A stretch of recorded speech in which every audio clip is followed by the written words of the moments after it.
قرآن پاک میں سجدہ تلاوت اور اس کے مقامات۔ حضرت عبداللہ ابن عمر رضی اللہ تعالی عنہ فرماتے ہیں کہ رسول اللہ صلی اللہ علیہ وآلہ وسلم ہمیں قرآن سناتے۔ جب آپ صلی اللہ علیہ وآلہ وسلم کسی سجدے کی آیت سے گزرتے تو اللہ اکبر کہتے اور سجدہ فرماتے۔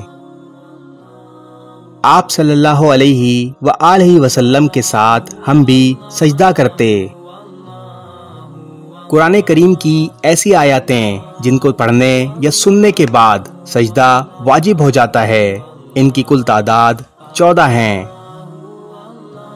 نمبر 1، سورہ اعراف آیت نمبر 206۔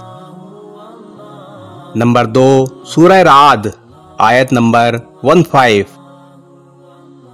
نمبر 3، سورہ نحل آیت نمبر 49 سے 50 تک۔ نمبر 4، سورہ بنی اسرائیل آیت نمبر 109۔ نمبر 5، سورہ مریم آیت نمبر 85۔ نمبر 6، سورہ حج آیت نمبر 18۔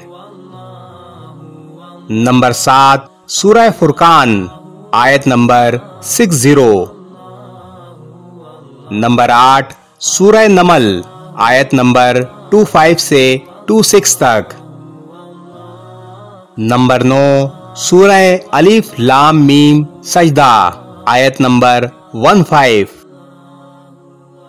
نمبر 10، سورہ سعد آیت نمبر 24۔ نمبر 11، سورہ حامیم سجدہ آیت نمبر 38۔ نمبر 12، سورہ نجم آیت نمبر 62۔ نمبر 13، سورہ انشقاق آیت نمبر 21 سے 20 تک۔ اور نمبر 14، سورہ علق آیت نمبر 19۔ سجدہ تلاوت کا طریقہ۔ قبلہ رخ کھڑے ہوں اور بغیر ہاتھ اٹھائے اللہ اکبر کہتے ہوئے سجدے میں جائیں اور سجدہ ادا کر کے اللہ اکبر کہتے ہوئے اٹھ کھڑے ہوں۔ سجدہ ادا کرنے کے بعد نہ تشہد میں بیٹھا جائے گا اور نہ ہی سلام پھیرا جائے گا۔ سجدہ تلاوت بیٹھ کر بھی ادا کر سکتے ہیں، لیکن کھڑے ہو کر سجدہ کرنا مستحب ہے۔ اس ویڈیو کو شیئر ضرور کریں، ہو سکتا ہے آپ کے ایک شیئر سے یہ بات کسی کے دل میں اتر جائے۔